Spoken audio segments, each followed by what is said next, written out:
Today's edition of the podcast is brought to you by Coach Me Plus. Coach Me Plus is the leader in athlete management software and a product that I've been lucky enough to be using for a little over a year now.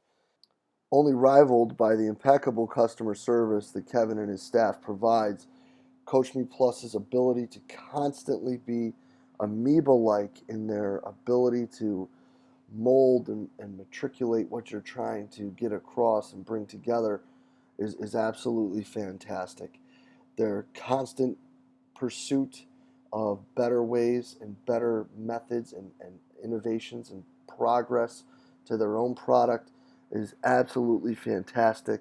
Go over to CoachMePlus.com. Check out what they got, guys. It's something that I guarantee you won't be disappointed with. Hello and welcome to the podcast. Today, guys, we have a fantastic talk with Minnesota strength and conditioning coach Cal Dietz. And basically, guys, we're just going to catch up with everything that's new with Cal out of Minnesota. We're going to get into some ankle rocking and talk about what that's done for his student athletes out there, how that's worked in with Triphasic, who he learned it from, and where they're going with those sort of things. And then we're going to get into the muscle activation classes that Cal's been having around the country. Some really fascinating stuff, guys. I hope you enjoy the talk as much as I did. I think it's absolutely killer. Let's get right to it. Let me get my hair straight. There we go. Awesome. Cal, thanks for being on with us, bro. Jay, thanks for having me. I appreciate just a chance to get a chat with you again, buddy. It's always good. Yeah, man. Well, thank you. And so let's get right to it. What's the latest and greatest? What's the newest stuff coming from Cal Dietz these days? You know, I'm teamed up with Chris Corfus on his ankle rocker. We produced it in the high school manual in the ankle rocker. We're getting some pretty good results. And when I say that, I'm basically talking about how the foot carries over during the course of the gait, which could be running or walking. The gait obviously is different in how the body functions running and walking, but the mobility ankle rocker is here's where it first came to fruition. I guess the ankle rocker is basically the mobility in the shin angle as long as is increased, and with the shin angle being increased, Jay, instead of at 90 degrees increased like this, it's actually fires the glutes. The glutes are recruited more. I believe it was Carmelo Bosco showed that. But the catch is that everyone talks about a positive shin angle, but really you're sitting here going, as long as the foot keeps its structure and its function. So, Chris was using my program, some of the triphasic stuff, and he had 6 high school kids, he called me at one point, with 36-inch verticals, and then he had a whole team of guys, not the whole team, but somewhere around 25 to 30 guys with a 30-plus inch vertical total. So I was like, well, what are you doing with your ankle rocker stuff? And it basically, it's some exercises. It's 5 or 6 exercises, simple fixes, and how you coach things up on keeping the function of the ankle intact while you push the limits of the shin angle. So you push the limits of your shin angle to this direction and keep the foot, the arch, intact. And so basically you're teaching the foot to become stronger, more mobile, and hold its function. Because if the arch collapses because you've pushed that shin too far forward, then what you have is you basically got a dysfunctional joint that's the last push off for all the force that has been developed through the hip and the knee. So I actually wanted to do it so that made sure we didn't have any running issues or sprinting or plyometric issues in my hockey players. So we started it in actually December, I think, of a couple years ago. And what we saw was, even in the hockey boot, where the guys were in a solid boot, for people that don't know the hockey world, Jay, the guys started skating, and the women, they would skate lower. Why? Because they could get a more positive shin angle and get into better position when they ran. Skated. And the same thing happens when they run. The greater the acceleration angle in the athlete, the more dominant and highly functional the calf has to be. Because think about all the forces. People can quarter squat 700-800 pounds. maybe in like half squat with a sports back squat, and the knees, or do leg slide with 800 pounds, and that's how much force is coming down on you when you accelerate. And if you can't get into the position because your shin is not mobile enough, you are going to be more upright when you run, so then you can't accelerate as fast. There's also some other flaws with the acceleration, but with that being said, um, I think people say, well, I just got to get my shins and feet more mobile. No, because if sometimes too much mobility creates instability and lack of strength, right? Hmm. So the problem is it's got to be a strengthening thing and then also a mobility thing at the same time, especially with the ankle joint. Because really, if you look at the hips, they're pushing down, the knee pushes down, the force goes to the heel for those two joints, and then the rest of the foot is what displaces you in different angles, okay? Because your hip might be at one angle, your leg's really pushing down. Now your foot might be placed out, but it's still the hip goes right down and the knee go right down to the foot, and then everything is displaced based upon how the foot's functioning and going in different directions, whether you're stopping, whether you're accelerating, and even in top end speed. Um, what I can do is, Jay, I have a lecture that you can share with people on the ankle rocker stuff in great detail, about a 20-minute lecture that I have it's on YouTube. You can share it with people if we want to do that too. So, but the thing about Chris was he had these great jumpers, and the fact that if your hip and your foot are applying, or your hip and your knee are applying large amounts of force, and your foot doesn't finish it off, and you don't get a lot of mobility at the end of the jump, you're losing all that potential force. So when you go to jump, if your heel comes off the ground here versus here, you can see this person is automatically going to jump 3 to 4 inches higher just because they're pushing hard, or their foot lifted them farther. So then if you actually get the foot to function at a high level when the heel leaves the ground still, you're actually accelerating them even higher. So yes, it was a shock, but you can get even another 3 to 5, 6 inches sometimes off somebody's vertical. So Hmm, that's interesting. So you're looking basically then to kind of cliff notes it a bit. Basically, like entire ankle range of motion, not just dorsiflexion, but you're also looking at plantar flexion as well.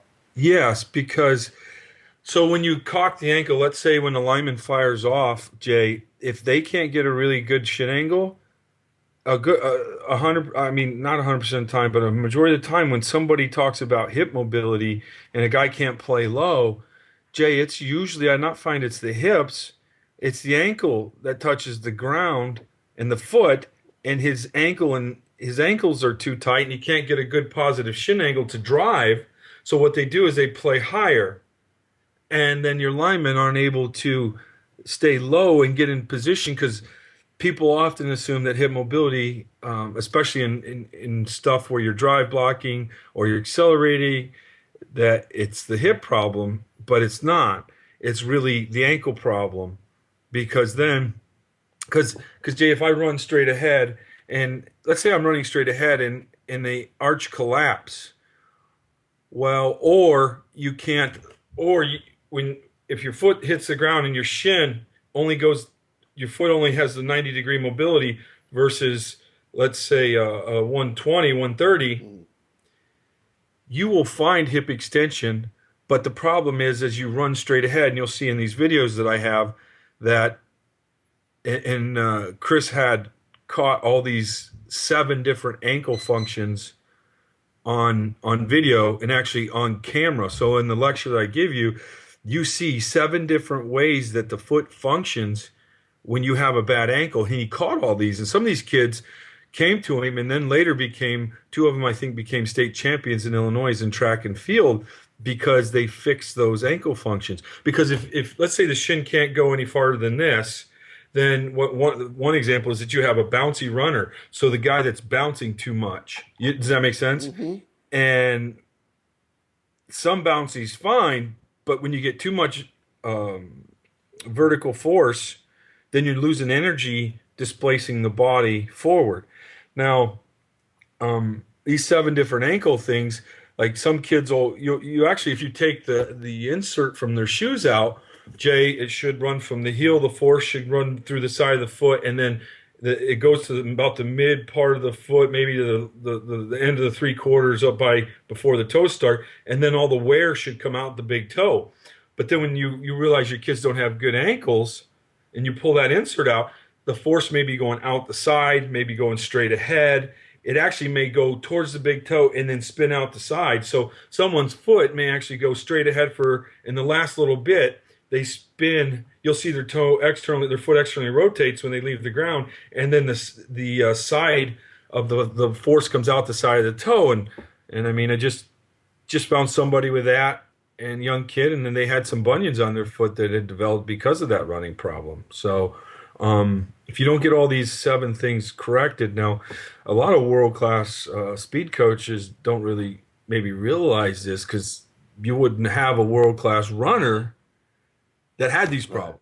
Does that make sense? Yeah. So, we showed it to one advanced coach. I won't say who it was, but he was like, "You're exactly right." He you see these things in younger athletes, or athletes that aren't the elite level track people, but those aren't. I don't have those. Like, they have other problems that they have to deal with. You know what I mean? I have bad running hockey kids that have bad ankles who are in boots year round, and I think back to some of the running gates when I coached, was a strength coach for basketball. Same thing. They, especially with the tape they wear and all that stuff. So I'll send you a short video on that, explaining all that in great detail with photograph, and you can just share it with people if that's okay. Oh yeah, totally. We'll put that link right in below it, and Perfect. and on the website it'll just be tied right below, so that'll be this video, and then the one right under it will just have that lecture. Okay. Especially if it's only 20 minutes. I mean, shoot. Yeah. That's a no-brainer, The crazy thing too, like, I mean, some of these joints get locked up. I'm shocked, because what I think the foot has 27 bones and 33 joints, and you can literally, I don't want to, some of these YouTube videos, if you look at joint manipulations in the foot, you can actually I've gotten like 15 degrees just looking at YouTube, look at some joint manipulations in the foot, and gotten 15 more degrees. So a kid goes from 90 degrees on his angle to 150, or to 105, or even 110. Maybe that's 20. You're saying here, going, that's an increase in mobility. This kid can run lower when he changes directions. When he changes directions, he can get his body into a better position to spring out faster. Mm-hmm. So, and people talk about how the knees don't go in front of the toes, but I'm still waiting in sports where that doesn't happen. You know what I mean? Yeah. In every situation, and I in my video, I got pictures of Walter Payton and Barry Sanders, which are 2 pretty good running backs over a time span, I thought. And they, their knees are 6 to 8 inches in front of their toes. It's mind-boggling. You use the story about Walter Payton, where he would run that hill over in Chicago. I think it was a reservoir, and other people tried to run it, and their calves would be blown up. And it's not because they didn't have strong calves; it was because their ankle mobility, and the hill, one, they couldn't run it sometimes because they'd be running straight up because their ankle mobility wouldn't work, and the other one, it would put their foot in such a bad compromised position that it would blow their calves up so much that they became injured. And people have tried it a number of times, and very few people have been able to do it. Well, Walter Payton could do it because of his mobility of his ankle. And you look at pictures and watch him run, it's pretty amazing. Yeah, no, and I was thinking about all that the whole time, just working with basketball guys and the shoes and all this and that. And, and a lot of their problems, too, stems from that whole big toe being blocked because there's no crease in the sneakers that they wear all the time, and it's crazy. It's funny that you've seen it back through that as well. Yeah, well, it's like the finishing part of extension. If you got great knees and strong, I answered the question. I got kids that are explosive in their hips and knees. Why aren't they jumping higher? Well, it was the finish product of the jump, that the ankle wasn't functioning at the highest level, And then, if the ankle's not functioning, where's the knee pain start? In my opinion, 90% of the time, knee pain will start in your hips, the driver, or the only thing that contacts the ground is the foot. Think about it. Mm-hmm. And then everything just goes to the chain, the joint in between. So it's either your hips or your foot, and I think most of the time it's your foot that may cause those little subtle knee pains and overuse problems. Because really, Jay, if the foot is a greater absorber, if you have great range of motion with high function, what transpires is your ability to stop.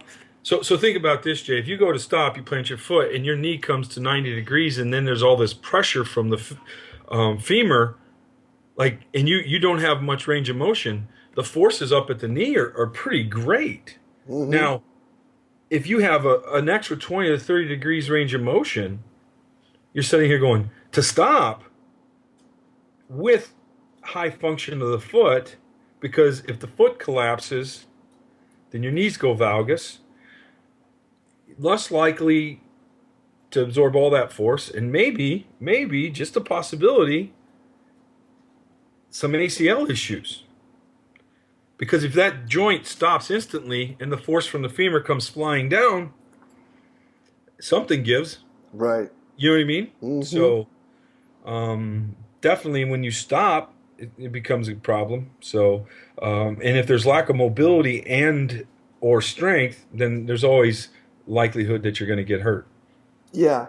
Well, and then in piggybacking off that even more is it's going to allow you to teach the athletes to be able to move with better technique. And that's something that we talk about a lot is so many of these techniques are overlooked and not taught. But if there is a physical limiting factor or, no pun intended, a break, it's going to get in the way of that even more. There's no question. I mean, it's like I'm finding that if I can fix the structural problems, make sure that all these things, the joints are correct, the body actually knows what to do. The reason they're doing it is because there's a compensation or there's some dysfunction that you don't know about yet. Does that make sense? Yep. 100%. I mean, you know how people flare their arms, especially hockey guys, you know that when they run. Mm-hmm. I'm finding that coaching it, what they do is they learn to run with their arms held in.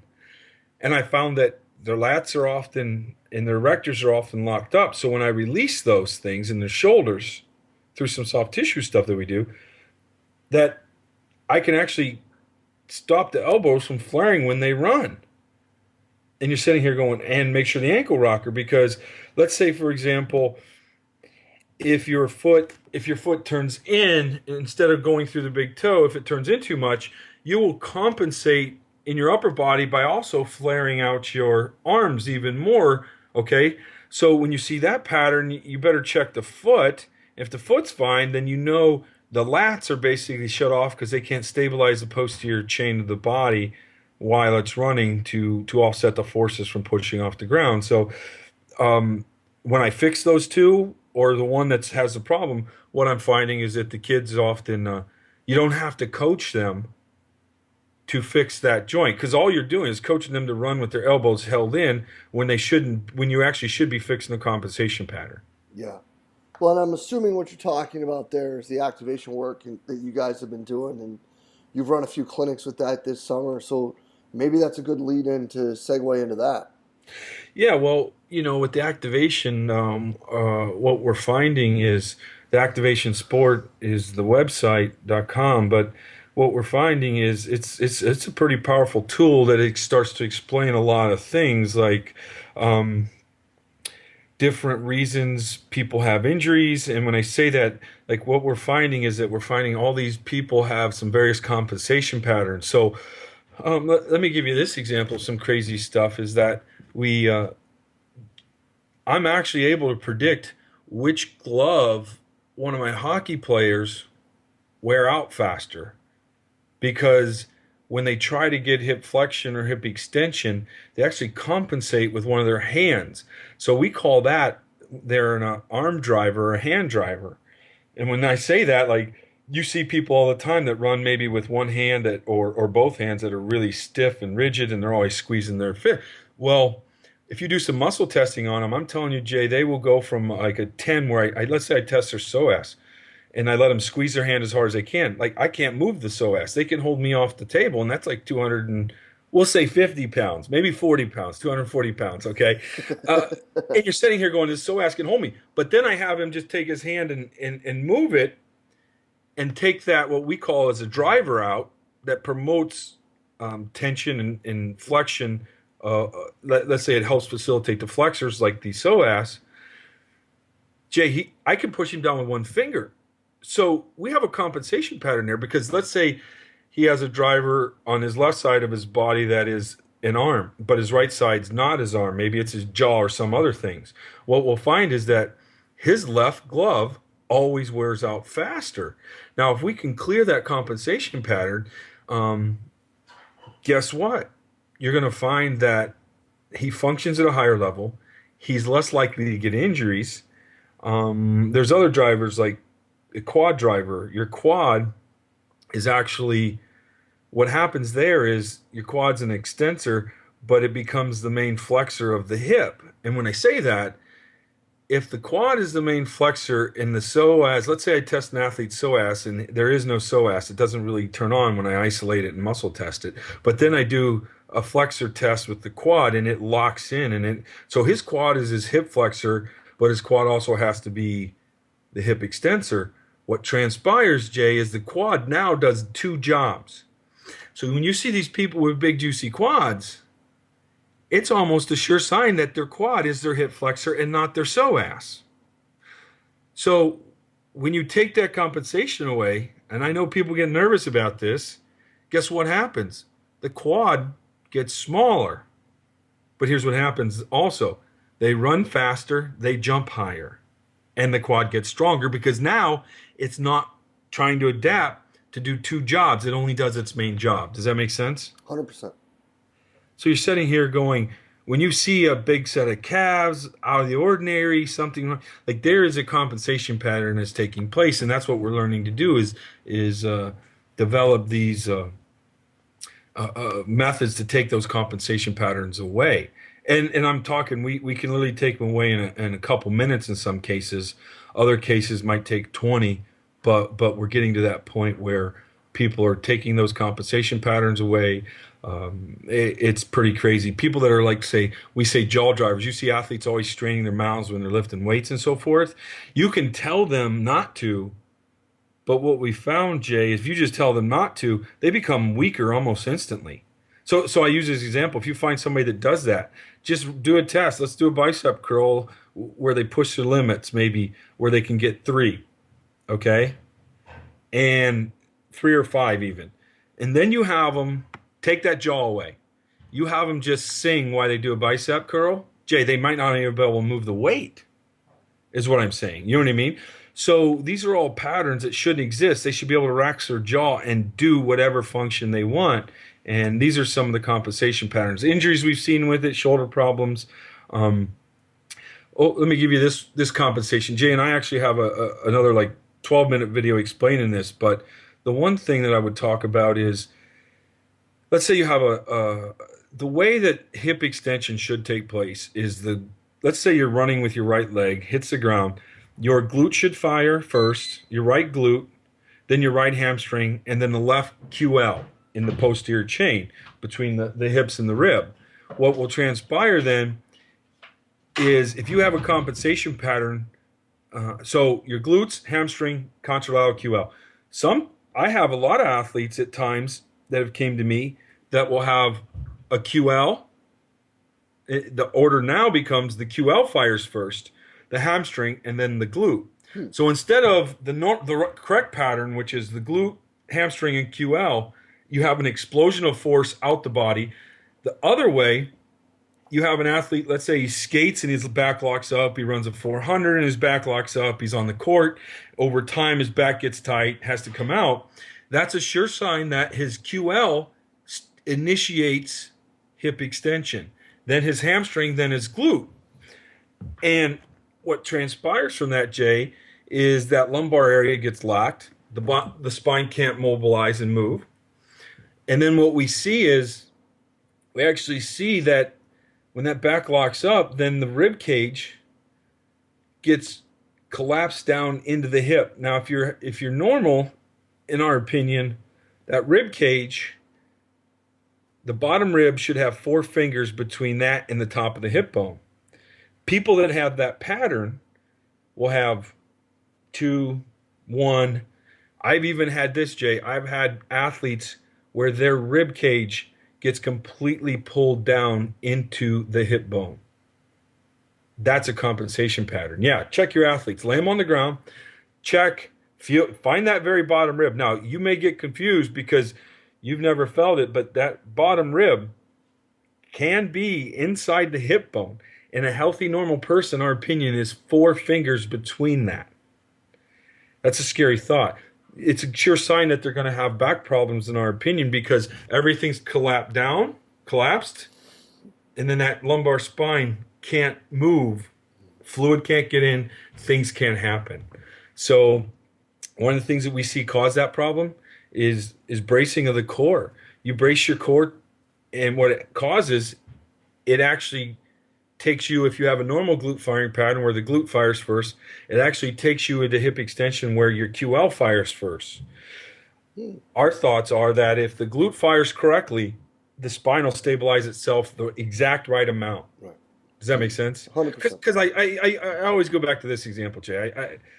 If you want to run a 40, brace your core and run it, and then run a 40 without it, without bracing your core, just natural, right? What's going to happen? Pitch a baseball. People. So why in training are we causing dysfunctional firing patterns? That's my biggest question. Same thing with bench. You can even put somebody on their back where you don't think they're using their glutes that much. I only did it with a large number of athletes, and it only worked 100% of the time. I'm not a statistician, but we'll just go with it, right? The bench press, Jay, if they bring the bar down and use their glutes to fire and reverse the bar moved faster 100% of the time. You know what I mean? Now, here's another trick to fire the glutes, Jay. I want people, you can try this. I want people basically to get a pretend bar in their hand, stand up, do an RDL. Now, when you do that RDL, I want you to do the wrong thing. The wrong thing would be after you go down, the bar's at the bottom, you keep your toe, you take your big toe and you point it to the ceiling while you pull up on that RDL. Do that a couple times, see how it feels. Now, the correct way to do it, Jay, is I want you to go down into the RDL position, and before you start to come up, you curl your toe hard into the ground. It actually causes the glutes to fire, and then do your RDL. So every exercise with hip extension, we actually have our athletes take their big toe, curl into the ground, and the glute automatically turns on. I don't know if it's a reflex, but think about it. When you walk, if your big toe didn't fire, then your foot could slip out from underneath you, okay? Same thing I've always coached in my plyometrics. Didn't know exactly why. They just looked better when somebody used their big toe into the ground, right? I knew the force was supposed to go through it, but what it actually does is facilitate the glute to fire. So whenever we jump, whenever we do anything, we really promote the glute or the big toe to fire also, which will facilitate the glute. Now, the example I give is when you get all these compensation patterns fixed, and the other main hip extension one is instead of the QL firing, actually the hamstring fires first, and then the QL, and then the glute. And I'll send you another video, a short, brief video people can watch with that. But Jay, you're sitting here going, the other day we went through a heavy triphasic, super maximal, 120%. Then we transitioned into more of a power, explosive, lots of jumping. When people came back after the first day, we were asking them how they felt. So you got lots of jumps, lots of high speed, maybe band work, really reactive stuff. And I didn't know this would happen, but all my guys, I knew their patterns were correct because we have a way of testing them. And they all complained after plyometrics, lots of plyometrics, lots of high-speed stuff. It wasn't their calves, it wasn't their quads, it wasn't their hamstrings, it wasn't their back that was sore. Their glutes were sore from doing jumping. So you're going, I know I have the right patterns in place for this athlete. Because look, if that QL is sore, you got a little muscle, Jay, right there between, the hip and the ribs. Or do you want that big monster of a muscle doing all the work, right? That's pretty simple to me. I mean, I want that glute doing all the work for that particular athlete, to say the least. When you're running and your back locks up or your hamstrings get tight, it should be your glute that swells up. You know what I mean? So and it's a prime example. And Jay, I'm telling you, I just did a clinic, took an assessment. 80% of the people in the room when they were walking around moving, they had the wrong firing pattern. Why? I don't know. Maybe it's their society, maybe it's the way they carry themselves in regards to sitting all day or whatever it may be. But we're not using our glutes to, and like I said, what I do when I say that, people think, okay, I did activation stuff with my glutes. Well, muscle test them. Get on YouTube, muscle test for glute, and see if they really turn on. Okay. Some of these, Jay, if you have the wrong pattern, in my opinion, and you do an activation exercise with the wrong fucking pattern, Jay, you're ingraining the wrong pattern. Right. That's all you're doing. You know? It's, I mean, if it's not a very detailed re-education of what you're doing, then you got a problem. So, add your toe. I got some trigger point methods that we use to turn on the glutes too that seem to be very effective, which is really part of the activation stuff that we do, the activation sports. But it's very hard for people to, let's say, because you take 3,000, maybe 8,000 steps a day, somewhere in that range. Me, maybe a couple hundred, on some days, right? But you're sitting here going, if I'm doing all those steps, let's say I do a 10,000 step day where something really's gone wrong, okay? The only reason I take 10,000 steps, you're sitting here going, if I have the wrong glute pattern, I've ingrained the wrong pattern. So you're telling me even 50 activation exercises in the weight room are going to change that 10,000 step pattern? I don't think so. It's not going to happen, Mm-hmm. But, when you're sitting here with this activation stuff, the one thing that we do is actually it actually starts with the breathing, and we do like a reset on the breathing through some fascia release. When we say that, Jay, let me talk you through this. What we're finding that if you have the right breathing pattern, breathing's been, Lewitt, I believe, out of Europe, the PT, he talked about it, that breathing is tied to every movement. And when we say that, so if you have the right breath, a parasympathetic breath, we truly believe, and many people are sympathetic breathers with their chest. We use a method that we actually open up the breathing, and then people actually reset their breathing after they've had a treatment with the correct belly breaths, even faster than trying to just consciously do it. What we found is that if you actually, a friend of mine, Mike T. Nelson, went to a cadaver lab, non-embalmed, and he talked about how the psoas and the fascia were tied into the diaphragm so crazy that you couldn't even separate them. It would be almost impossible. So I'm going to talk you through a quick thought process.